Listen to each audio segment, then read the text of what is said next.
একটু যদি দেখায়, পুরো এই 300 ফিট এলাকা এই মুহূর্তে লোকে লোকারণ্য হয়ে উঠেছে। পুরো জায়গায় কিন্তু তিল পরিমাণে ঠাঁই নেই। অবসান হতে যাচ্ছে দীর্ঘ 17 বছরের অপেক্ষার। ভোর থেকে কানায় কানায় পরিপূর্ণ হয়ে গেছে 300 ফিট এলাকা।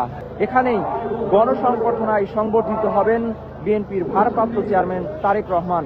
দীর্ঘ 17 বছর লন্ডনে নির্বাসিত জীবন কাটিয়ে অবশেষে তিনি দেশে ফিরছেন আজ। আর অল্প কিছুক্ষণ পরেই দলীয় নেতাকর্মীদের অপেক্ষার অবসান হবে।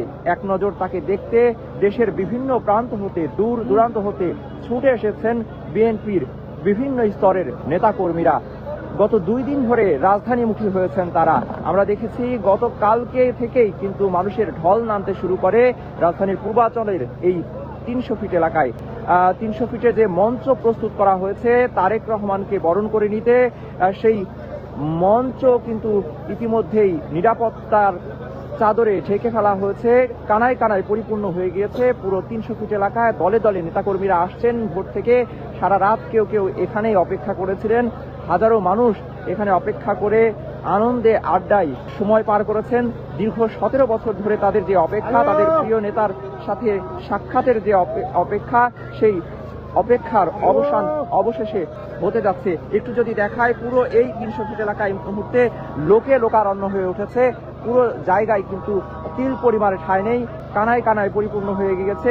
অসংখ্য বাস, পিকআপে এবং প্রাইভেট কারে করে কিন্তু ছুটে এসেছেন বিএনপি নেতাকর্মীরা। দেশের বিভিন্ন স্থান থেকে তারা চলে এসেছেন। জাতীয় পতাকা, কারো হাতে বিএনপির দলীয় যে পতাকা রয়েছে, বিভিন্ন সাজে সজ্জিত হয়ে তারা এসেছেন। বিচিত্র সব সাজেও কিন্তু তারা এসেছেন।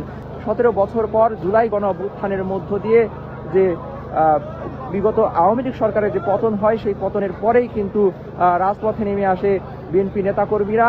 দলে দলে তারা কোনো ধরনের বাধা বিপত্তি ছাড়াই তাদের যে মিছিল মিটিং সেগুলো করতে পারছে, এবং তারই অংশ হিসেবে দীর্ঘ 17 বছর পরে যেহেতু তারেক রহমান দেশে আসছেন এবং আর অল্প কিছুক্ষণ পরেই তিনি দেশের মাটিতে পা রাখবেন, সেই আনন্দ, উচ্ছ্বাস আর উন্মাদনার কারণেই কিন্তু বিভিন্ন স্থান থেকে দলে দলে তারা এসেছেন।